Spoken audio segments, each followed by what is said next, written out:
Hi everyone, it's Sue Plumb here to share an art journal process video with you today that I created for Viva Las VegaStamps.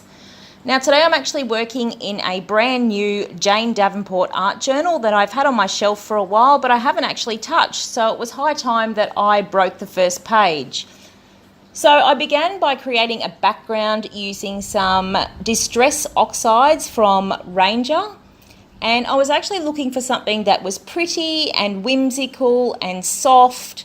So I decided to create a background that was in a colour gradient style, working with tumbled glass at the top, shaded lilac in the centre, and then spun sugar at the bottom. And I simply applied the oxides by using a foam blender.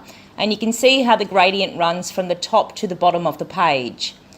Now, once I had my background in place, it was time to create a bit of a foreground at the bottom of my page.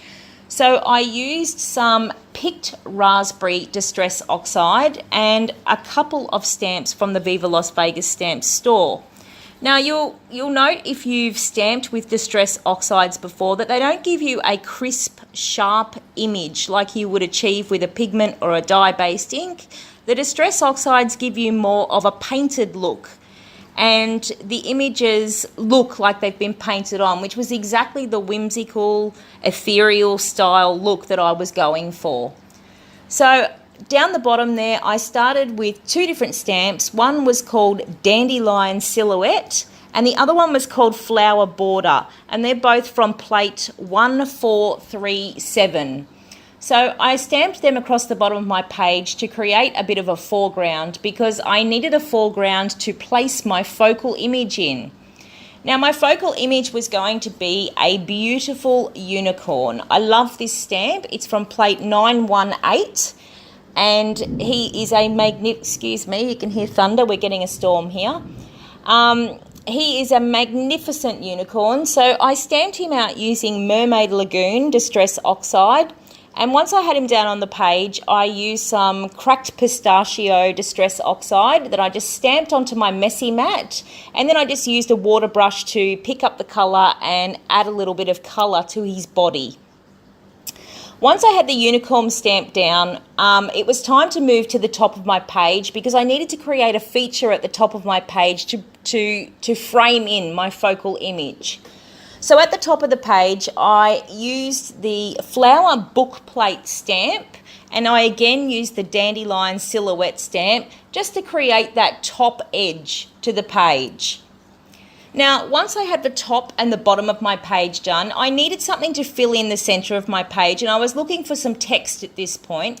So the first stamp that I reached for said pure imagination, because what could be more perfect for a unicorn themed page than the words pure imagination. So that was also from plate 918, which is the same plate that the unicorn stamp can be found on. And I stamped that across the page using the Mermaid Lagoon Distress Oxide. And then above and below it, I used the words dream big. I also stamped those using the Mermaid Lagoon Oxide. And once I had all of those words in place, I added the words I hate reality, which was also from plate 1437, which is the same one that the Dandelion Silhouette and the Flower Border stamps are on. So I added that into the little space on the book plate there. And with all the text in place, it was then time to create a bit of extra interest on the background. So the next stamp that I reached for was called Bursting Stars, and I was also looking for a little bit of colour contrast at this point, so I used the Squeezed Lemonade Distress Oxide, and I stamped out that Bursting Stars stamp 3 times because, hey, the rule of threes, I always work in threes. And once I had those on the page, I wanted to continue the star theme. So I used the Sky of Stars background stamp along with the cracked pistachio oxide again, just so I could tie in the colour of the unicorn.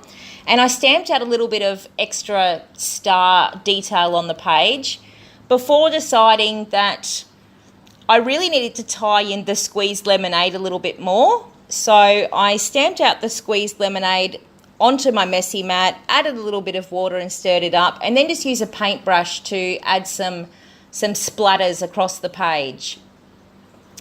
Now, once I had the splatters in place, I really wanted to add a little bit of sparkle to my page. I had my unicorn coloured.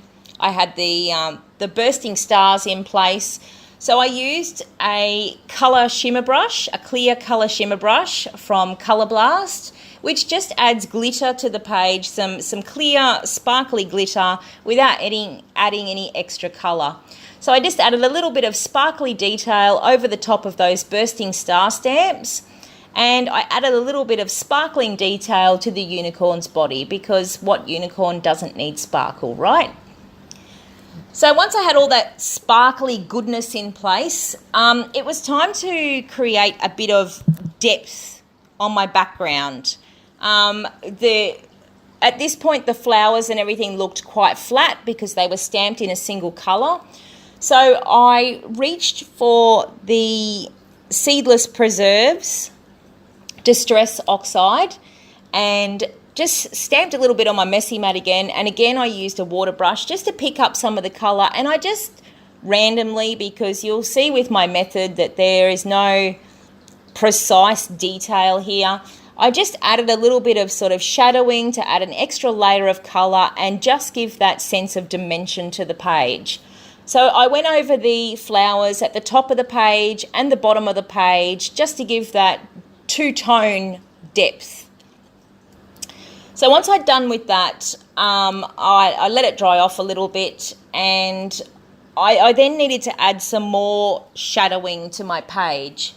One of my favourite tools for adding shadowing and adding detail is my Stabilo All pencil, which, if you are familiar with these pencils, you know write on virtually any surface. They write on paper, they write on glass, they write on plastic, and they're really, really useful.